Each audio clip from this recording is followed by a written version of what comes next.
UPPCL 2.0 channel में आपका स्वागत है।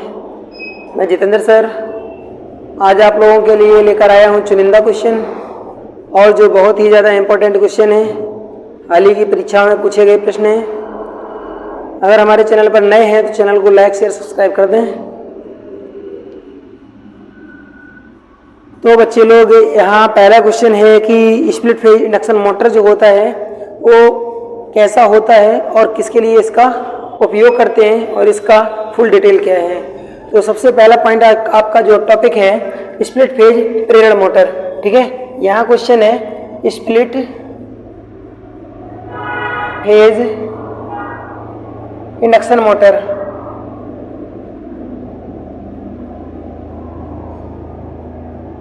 स्प्लिट फेज प्रेरण मोटर, इसी से रिलेटेड आपको क्वेश्चन बताए जाएंगे और वीडियो में प्रत्येक क्वेश्चन को बारीकी से समझाया जाएगा। वीडियो अंत तक देखिए, वीडियो को बीच में स्किप मत करिए।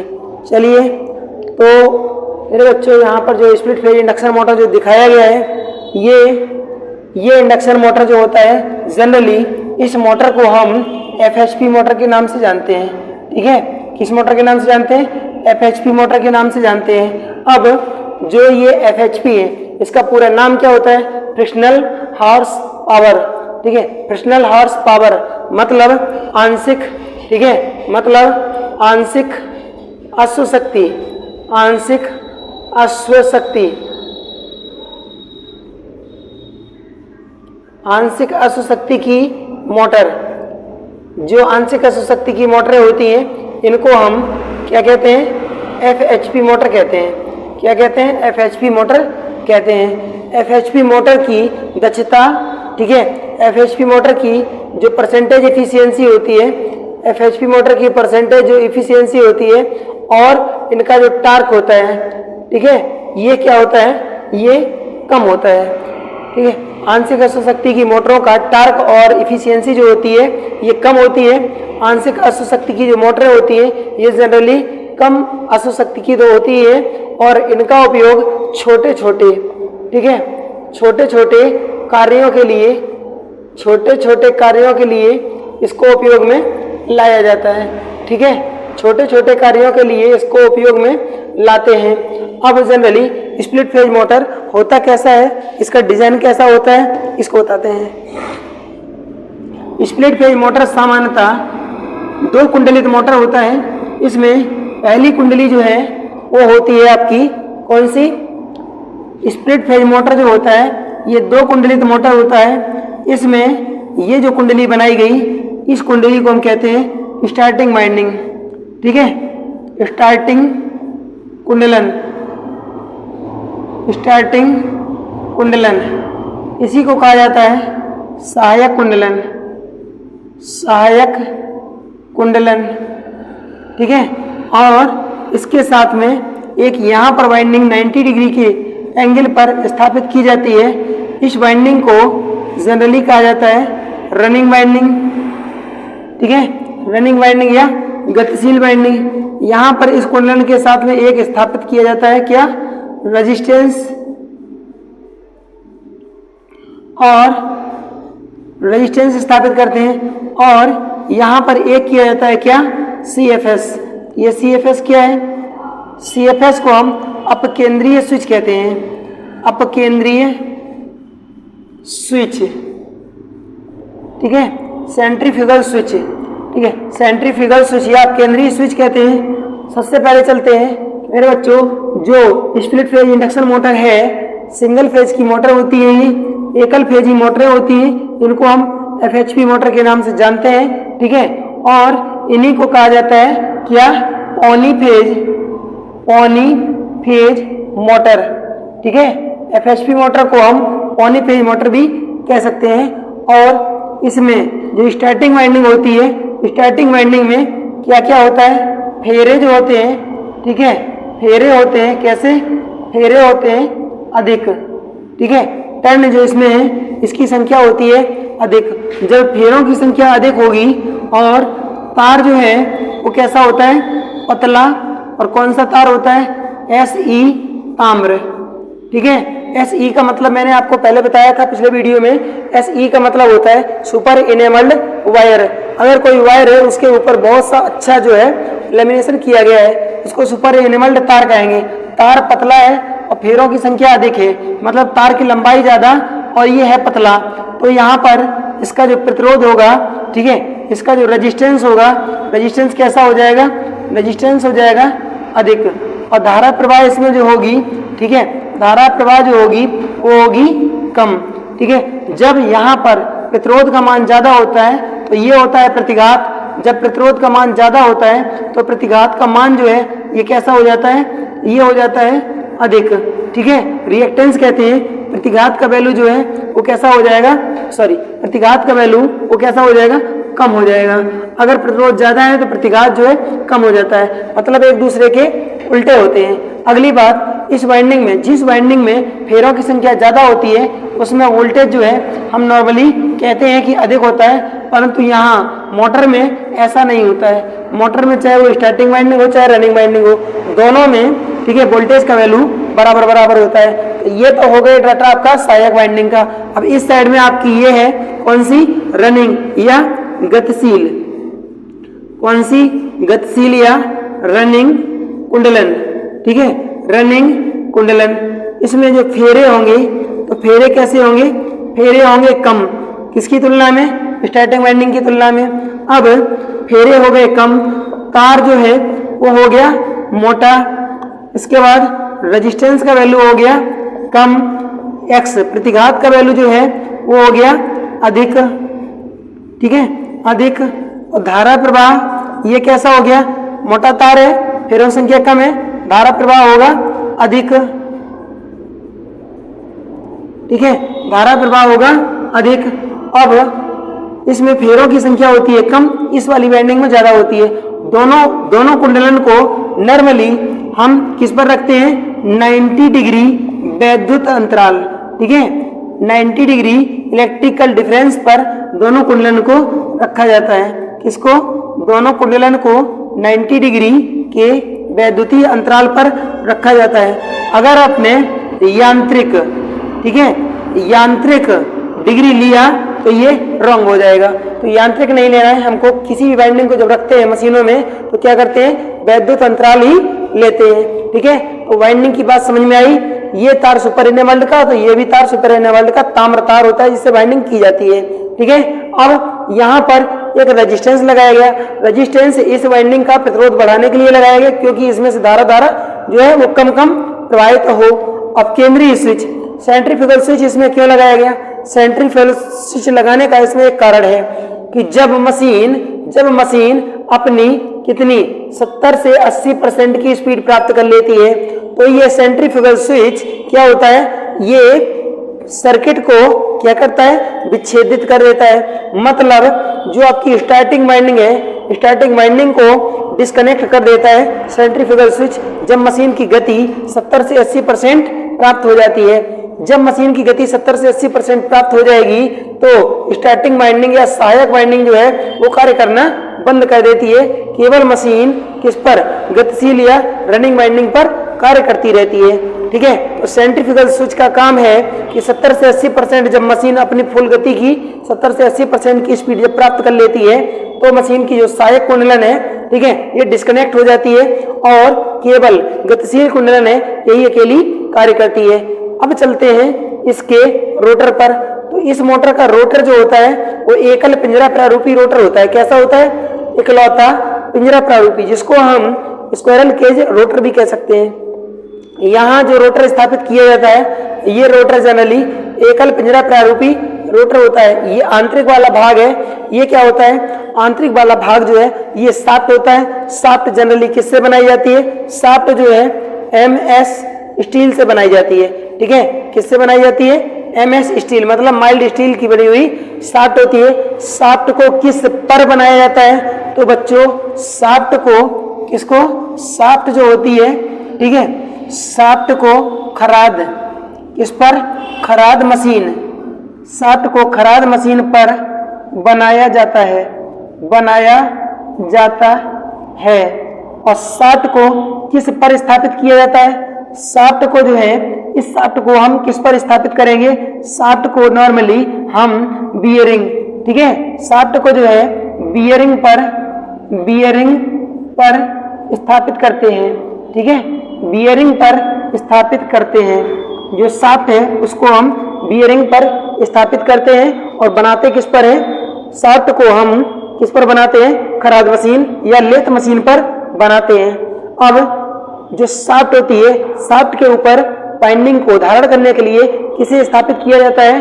तो शाफ्ट के ऊपर बाइंडिंग को धारण करने के लिए हम क्रोड को स्थापित करते हैं। ठीक है, क्वेश्चन क्या है एक बार फिर से सुन लीजिए। शाफ्ट पर कुंडलन धारण करने के लिए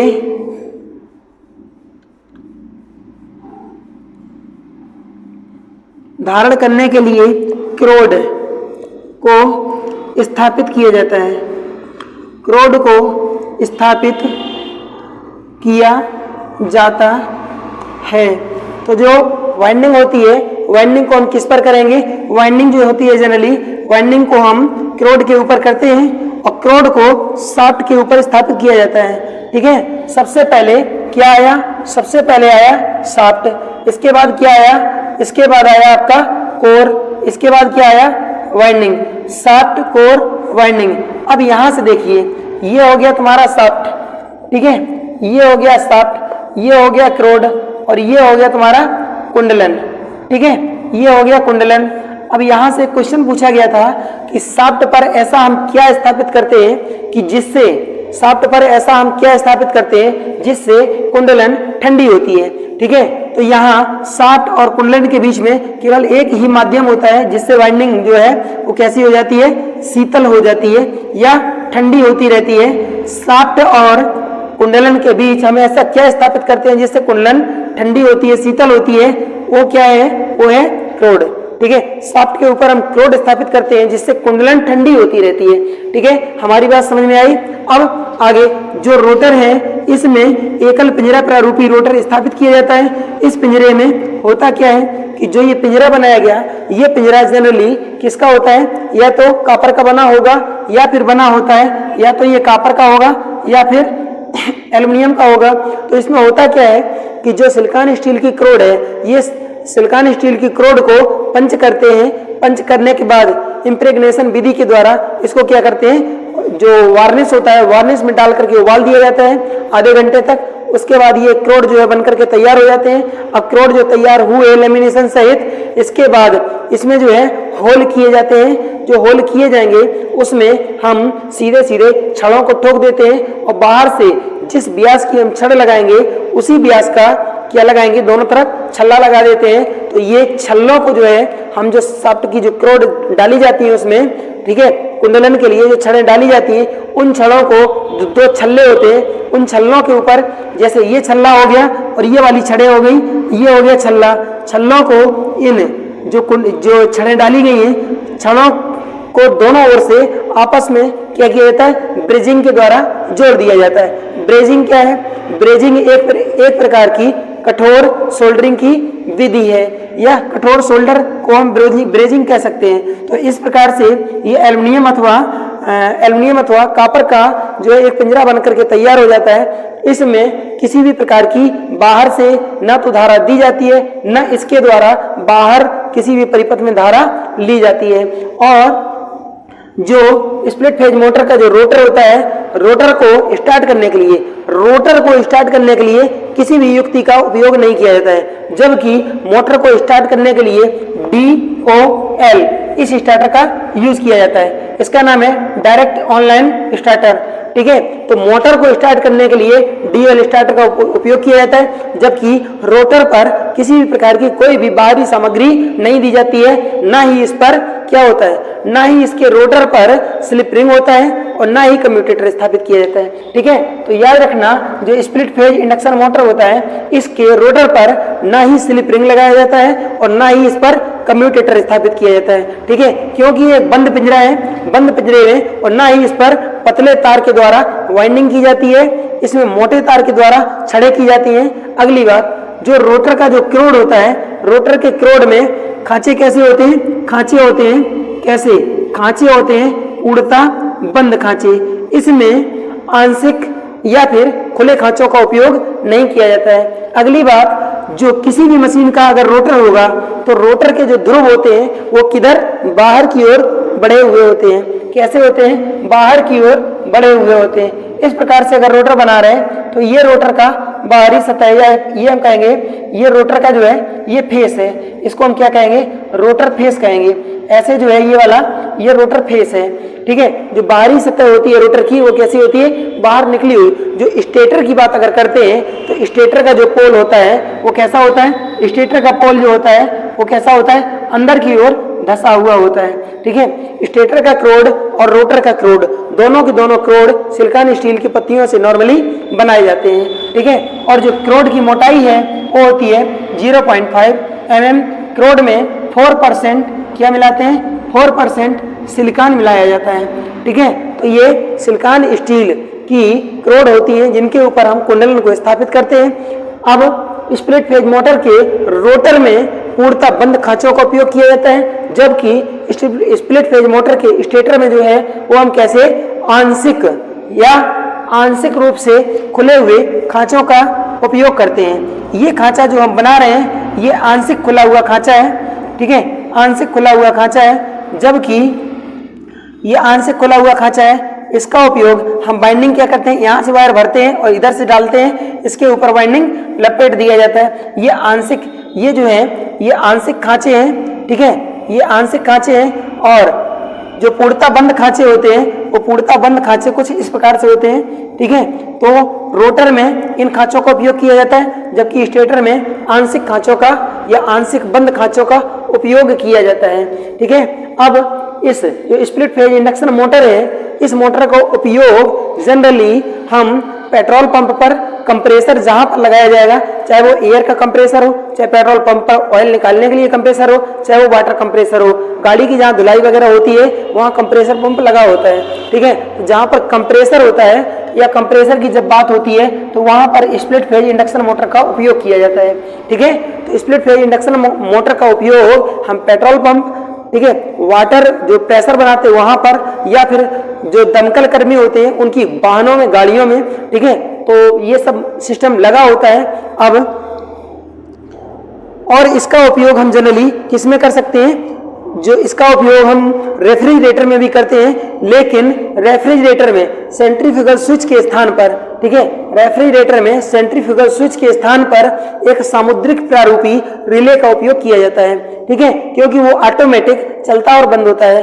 अगली बात, अगर फ्रिज में इस मोटर का उपयोग किया जाएगा तो ये मोटर पूर्ण रूप से बंद होती है, किसमें, एक कंटेनर में, ठीक है। तो फ्रिज में ये मोटर बाहर से दिखाई नहीं देती है, कंप्रेसर के अंदर पूरी की पूरी मोटर ये बंद होती है, ठीक है। सेंट्रीफ्यूगल बाहर नहीं होता है, रिले अकेला बाहर दिखाई देता है। तो जनरली जानिए कि इस मोटर का उपयोग जो है हम किस में करते हैं, इस मोटर का उपयोग कंप्रेसर के लिए करते हैं, चाहे वो फ्रिज का हो, फिर वो चाहे किसी का भी कंप्रेसर हो। अब अगली बात, इस मोटर की गति को हम विपरीत दिशा इसकी हम कैसे कर सकते हैं। मोटर का DOR अगर चेंज करना है, ठीक है, मोटर का अगर डायरेक्शन ऑफ रोटेशन बदलना है तो क्या करेंगे, मोटर के चाहे तो हम कौन सी, स्टार्टिंग वाइंडिंग अथवा रनिंग वाइंडिंग, कौन सी, चाहे तो स्टार्टिंग वाइंडिंग, चाहे तो ये अथवा ये, इन दोनों कुंडलन में से किसी एक कुंडलन के, ठीक है, दोनों कुंडलन में से किसी एक कुंडलन के टर्मिनल को क्या करते हैं, आपस में रिवर्स कर देते हैं। टर्मिनल को आपस में जब बदलेंगे तो इस मोटर के घूर्णन की दिशा, मान लीजिए कि पहले ये मशीन इस दिशा में घूम रही थी, ठीक है, और जब टर्मिनल चेंज किए तो ये मशीन के घूर्णन की दिशा जो है विपरीत हो गई। इसको कहते हैं DOR, डायरेक्शन ऑफ रोटेशन, ठीक है। मशीन के घूर्णन की दिशा अगर हमको चेंज करनी है तो हम मशीन में, द्विकुंडलन मशीन में हम क्या करते हैं, जनरली स्टार्टिंग या रनिंग दोनों में से किसी एक वाइंडिंग के क्या करते हैं, टर्मिनल को आपस में चेंज कर दिया जाता है, ठीक है। जब हम टर्मिनल को चेंज करेंगे तो मशीन के घूर्णन की दिशा विपरीत हो जाएगी, ठीक है। तो बच्चे लोग ये मोटर समझ में आई। अब चलते हैं आगे।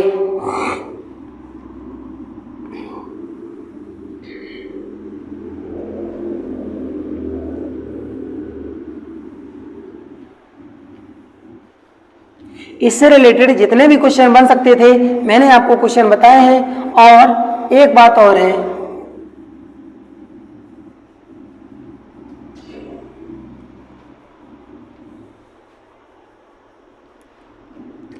एक क्वेश्चन है, यहाँ पर क्वेश्चन दिया गया है,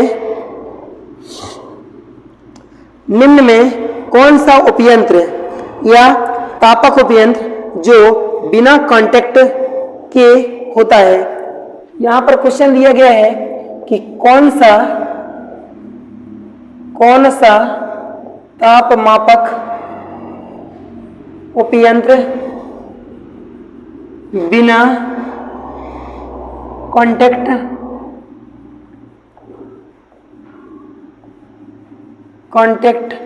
का होता है।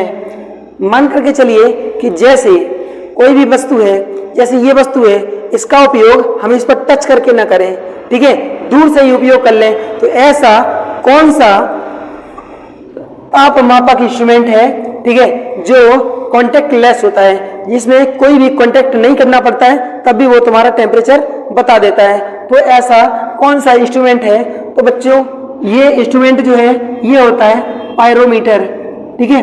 पायरोमीटर जो है वो एक ऐसा कांटेक्ट लेस इंस्ट्रूमेंट है कि जिसमें लेजर लाइट के द्वारा शरीर का या किसी भी वस्तु का टेम्परेचर ज्ञात किया जा सकता है, ठीक है। अब ये पायरोमीटर जनरली होता कैसा है, आप लोगों ने कुछ इस प्रकार से मशीन देखी होगी, इस प्रकार से मशीन देखी होगी। ये अभी हाल ही में कोरोना वाली जो मशीन चल रही थी, ठीक है, इस प्रकार से इसमें बटनें कुछ यहाँ भी थी, कुछ यहाँ थी, कुछ बटनें यहाँ थी, इंडिकेटर भी थे, ठीक है।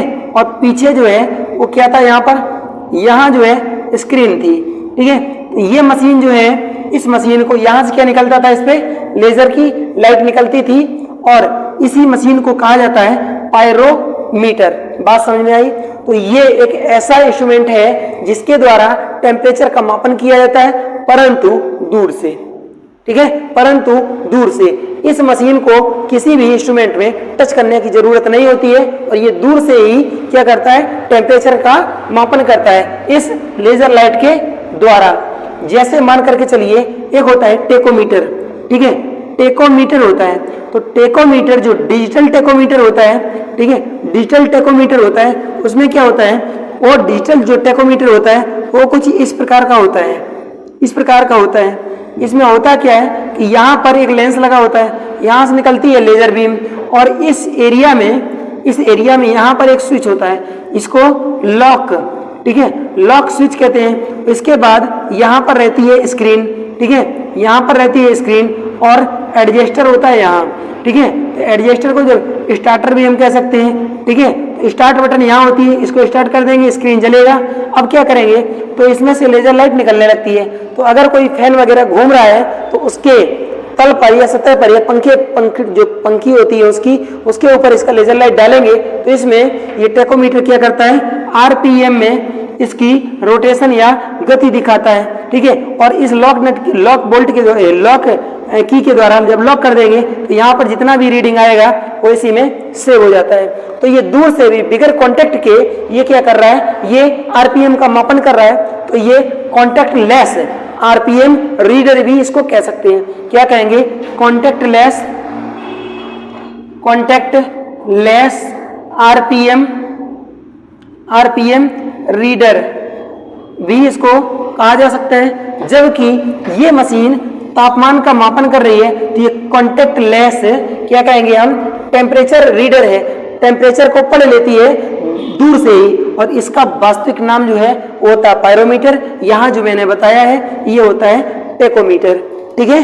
जो डिजिटल युक्तियां होती हैं जिसमें लेजर लाइट चलता है, इसमें किसी भी प्रकार का जनरेटर स्थापित नहीं किया जाता है। इनमें जनरली हम किसका उपयोग करते हैं, सेल का। इसमें सेल या बैटरी का उपयोग किया जाता है, इसमें भी सेल या बैटरी का उपयोग करेंगे। तो ये इंस्ट्रूमेंट जो है ये कांटेक्ट लेस होते हैं, ठीक है।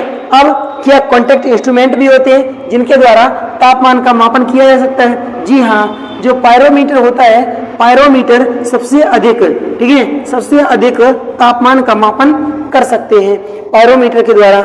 इसके अलावा और भी जो इंस्ट्रूमेंट हैं, जैसे मान करके चलिए, अब ये तो हो गया कांटेक्ट लेस।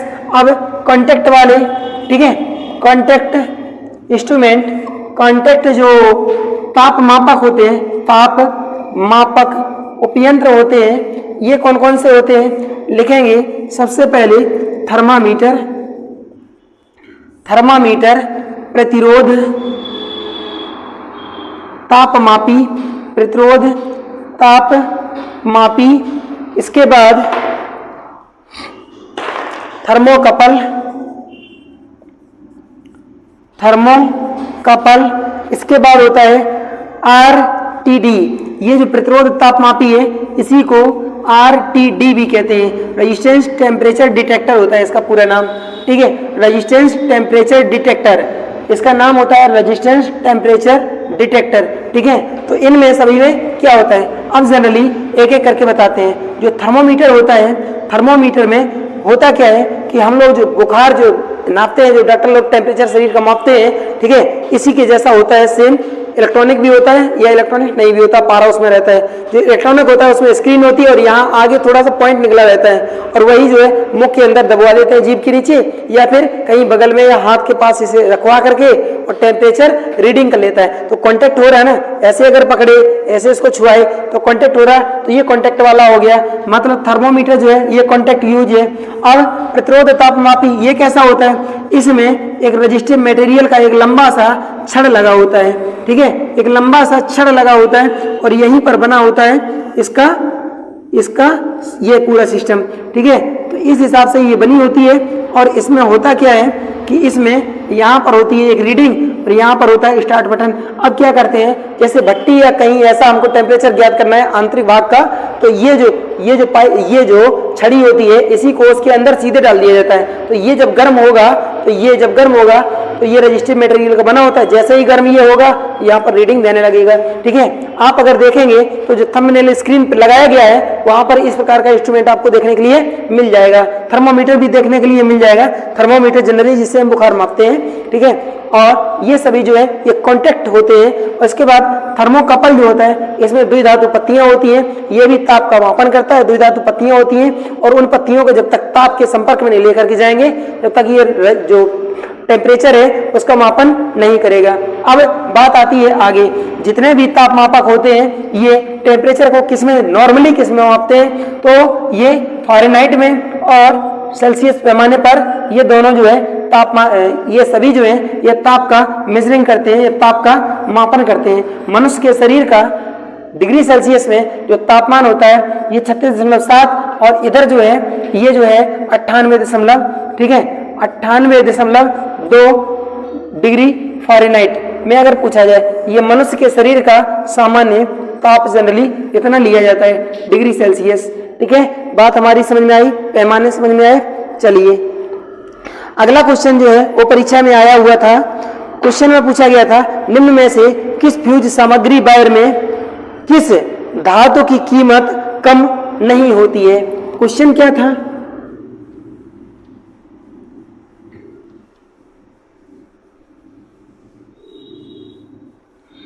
क्वेश्चन था फ्यूज वायर से।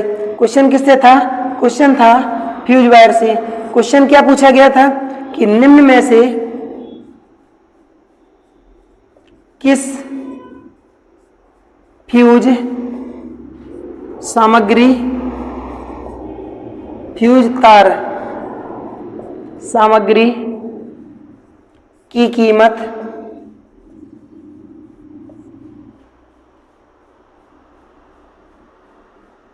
कम नहीं होती है, कीमत कम नहीं होती है। तो मतलब इसका क्या हुआ, ये क्या पूछा है, कीमत कम नहीं होती है, तो इसका मतलब क्या हो जाएगा कि कीमत मतलब कम नहीं होती है तो अधिक होती है। तो यहाँ पर जो ऑप्शन है ये पहला दिया गया था SN, मतलब इसको हम कहते हैं टिन। दूसरा ऑप्शन था CU, मतलब कापर। तीसरा ऑप्शन जो था वो था आपका PV, इसको हम कहते हैं लेड या शीशा, ठीक है, लेड या शीशा इसको कहा जाता है। और चौथा ऑप्शन था AG, इसको अर्जेंटम या चांदी कहा जाता है। अब आपको समझ में आ रहा होगा कि किसकी कीमत कम नहीं होती है। ये सस्ता मिलता है, ये भी सस्ता मिलता है, कापर भी चांदी की अपेक्षा सब सस्ते होते हैं। चांदी आपका आंसर सही हो जाएगा। अब चलते हैं कि फ्यूज जो होता है, फ्यूज का फ्यूजिंग फैक्टर क्या होता है। फ्यूज का जो फ्यूजिंग फैक्टर होगा, ठीक है, फ्यूजिंग गुणांक। फ्यूजिंग गुणांक ये क्या होता है? तो जो फ्यूजिंग धारा होती है वो कौन सी? फ्यूजिंग धारा बटे सामान्य अंकित धारा। जो फ्यूज के ऊपर सामान्य रेटिंग की जो धारा अंकित की गई है उसको हम भाग देते हैं, और जो फ्यूज के समय जब फ्यूज मेल्ट होता है उस समय, ठीक है, जो धारा होती है इसको हम यहाँ रखते हैं कि जब फ्यूज पिघलेगा उस समय ज्यादा धारा की जरूरत पड़ेगी, और जब सामान्य धारा जो उस पर अंकित है वो होती है सामान्य धारा, तो इसका रेशियो जो बनेगा जाके वो पोजीशन होती है कि फ्यूजिंग गुणांक का मान जो होता है, इसका मान जो होता है वो सदैव क्या होता है? इसका मान सदैव 1 से क्या होता है? अधिक होता है, ठीक है। और जो HRC फ्यूज होता है इसका वैल्यू 1.11 होता है फ्यूजिंग गुणांक, ठीक है। तो फ्यूजिंग गुणांक अपना याद रखना। फ्यूज के बारे में मैं आपको एक स्पेशल वीडियो दे दूंगा जिसमें सभी प्रकार के फ्यूज रहेंगे चित्र के साथ, और किसी प्रकार की उसमें कोई प्रॉब्लम नहीं होगी। हमारा पिछला वीडियो देखने के लिए आप लोग हमारे डिस्क्रिप्शन पर जाइए या फिर ऊपर आई बटन पर जाइए, हमारा सभी पिछला वीडियो मिल जाएगा। इसी प्रकार से कंटिन्यू वीडियो उपलब्ध रहते हैं और बनाता रहता हूं, तो आप लोग हमारे चैनल पर जुड़िए और अपने मित्रों में शेयर करिए, सब्सक्राइब करिए। Thank you for my watching. जय हिंद बच्चों।